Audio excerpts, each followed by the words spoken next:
I know, it's funny, isn't it? Oh, that's us. Welcome to Stories from the Red Couch. This is episode 18. I'm Robin Cook and I have Helen Langlois on the couch with me today. Hello, Helen. Hello, Robin. How are you going? I'm very well, thank you. Absolutely. Great market yesterday.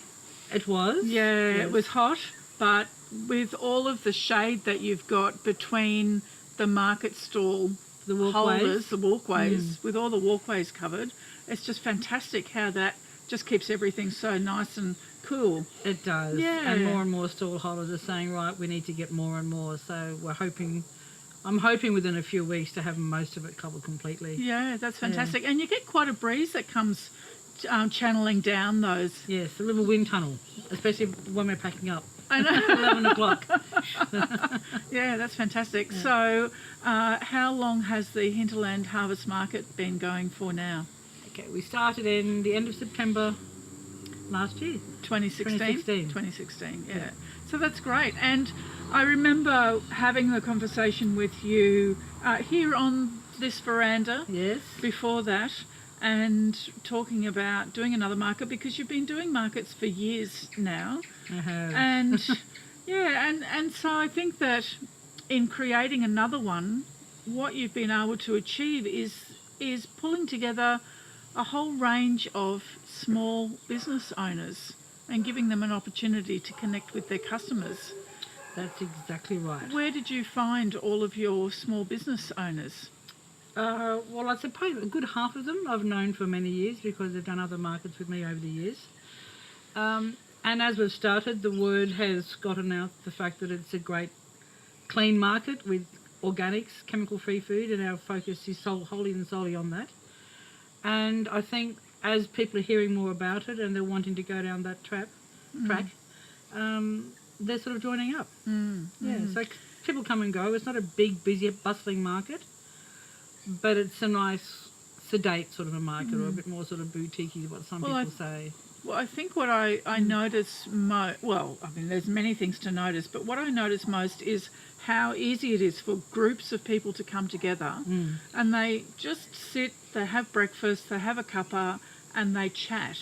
And I have that experience myself. Is that how many different groups of friends do you think go there every Saturday? There's quite a few, and I've noticed that a few people even having little meetings down there. Ah, that's good, isn't fact, it? Ian, who's been in Nagata, he's been a few times. He's had a few little gatherings down there after his morning run. So others, I think Monica brought a garden group recently. Yes. There was a mums and bubs group that sort of came once or twice, so that was sort of quite happy. And because it's a flat area, it's easy access, for people in wheelchairs, prams, laundry trolleys, the whole bit. So people love the fact that it's an easy access, and they can sit in the food court for a couple of hours and have a chat and shop.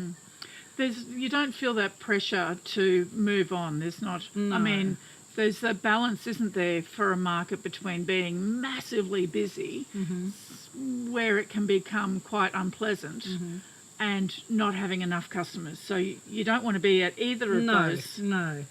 The people that do come, the feedback they give to me is the fact that they can come in, they can sit, relax, have a coffee, enjoy the music, because we've always got live local musicians. They'll happily sit and... In fact, some of them say, oh my God, I've been here for 2 hours, haven't shopped yet, I've got to go, before the people run out. So it's nice to hear that. Yes. People have met up that haven't seen each other for a long time, Yes. which has also been nice. I've had a few people say, I haven't seen you for a long time. So people are catching up there on a regular basis that haven't caught up for a long time. And catching up with the growers and knowing where the food comes from. So just on that point, where do the growers come from? Where are they? I'd say 80 to 90% of them are from the Sunshine Coast region, which is probably as far as, Glasshouse, Wamaran, is that sort of part of the... And then we've got one grower from Stounsall, which is because we don't grow our stone fruits and apples in this region. But he's the brother of the farmer, so it's a farm direct business. And the closest one is less than a kilometre away, which is down from Good Harvest. Yes. 840 metres or something rather, I think he's clocked it. And sometimes he has to duck back to get some more... He has ducked back to go and go and pick some more more food. produce. Yeah, absolutely. He's got a fantastic range. He does. It really He is does. wonderful. Yeah. And you've had a garlic grower Yes. as well. That garlic is, Amazing. oh, it's so beautiful. Lois and Leon. Yes, yeah. They come maybe every month or so. Mm. Yeah, they sort of go all around the region. In fact, they want to talk to me about a garlic festival or garlic event for next year Oh, that'd be fun. that they've been involved with, but they want to bring to the Sunshine Coast. Okay.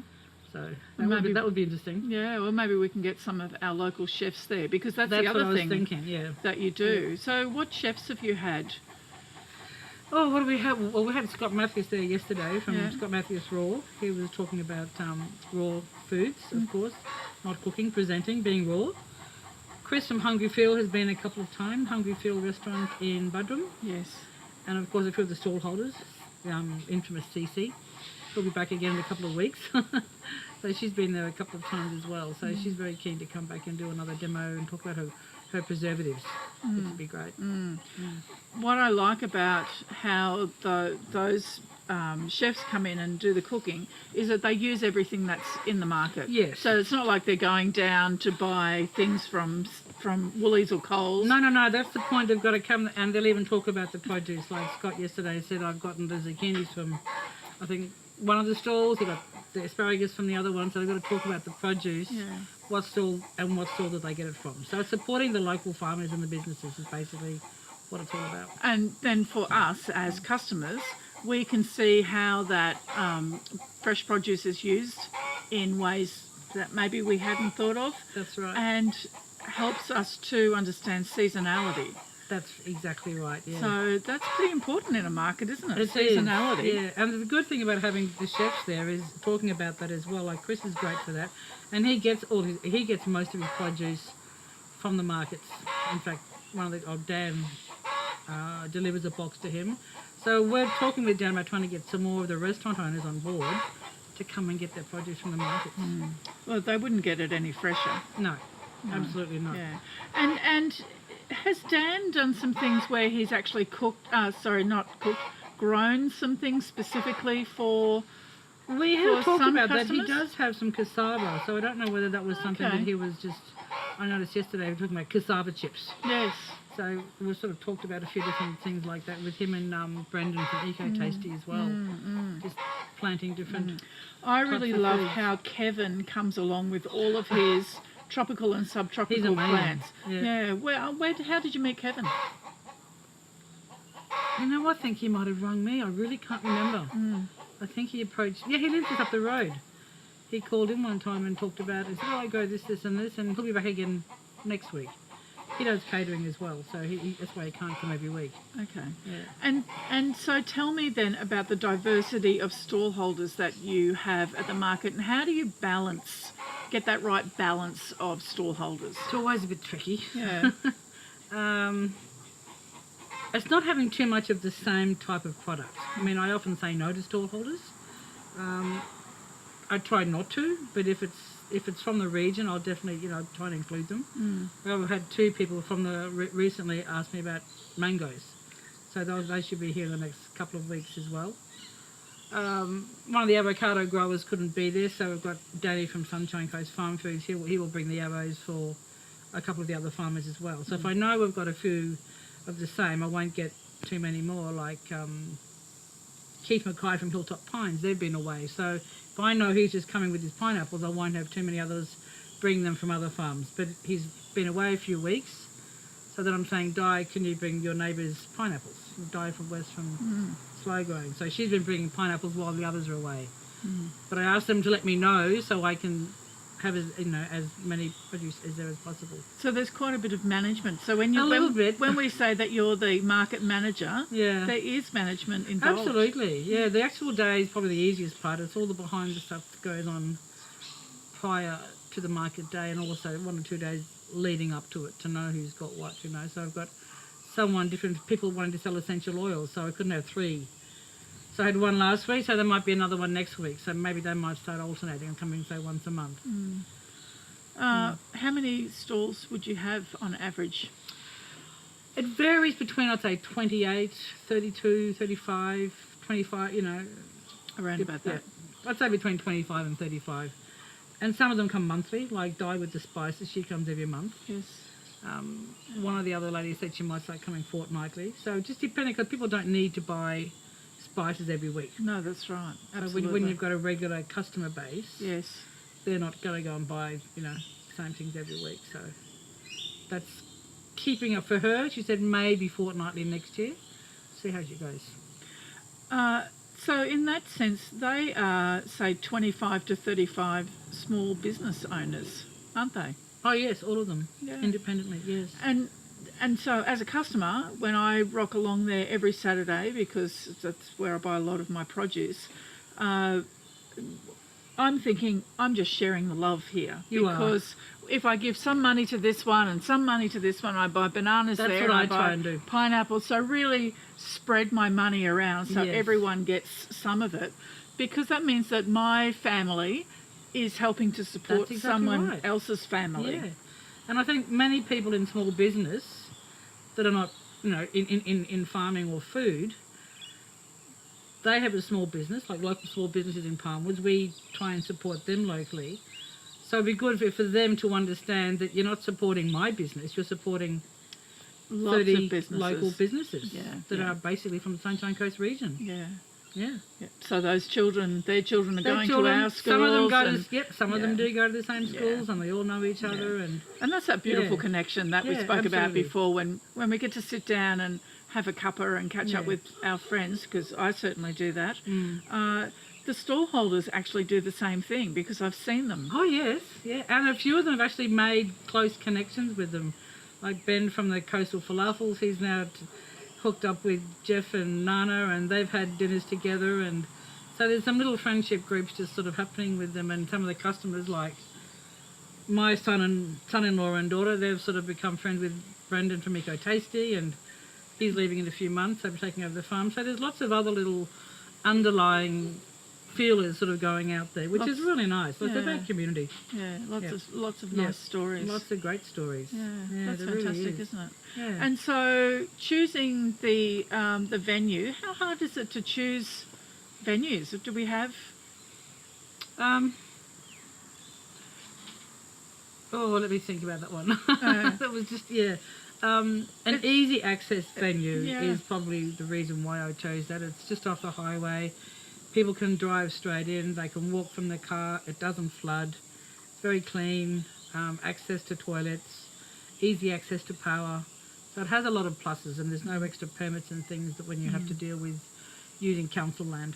So it was just a matter of going in and organising a contact with this Suncoast. Yeah, and and it's Suncoast Christian College car park.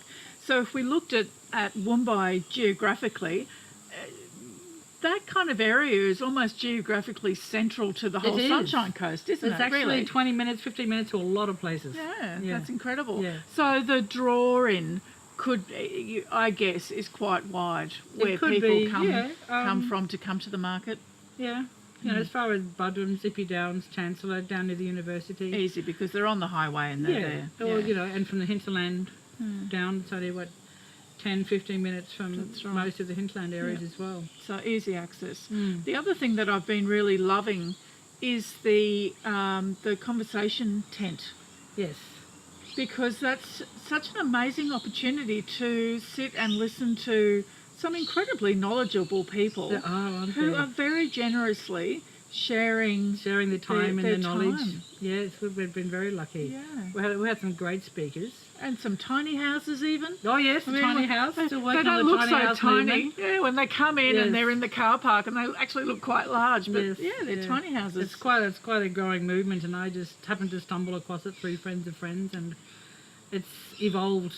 And how connections through there have helped with other businesses, like with Ian working with other people now as well. And somebody else mentioned to me just this afternoon about they're getting into starting up a business next year with the tiny houses in Brisbane, and they'd like to come up and share their information and their business ideas. And it's just a sustainable type of practice, I suppose, in housing, which most people don't really know about. But it's slowly growing. Actually, I think it's growing faster than what we realise. I think it is too. Yeah. I want one myself on my property. Rent out my house and I live in the tiny. Just become a bit more minimal. Yeah.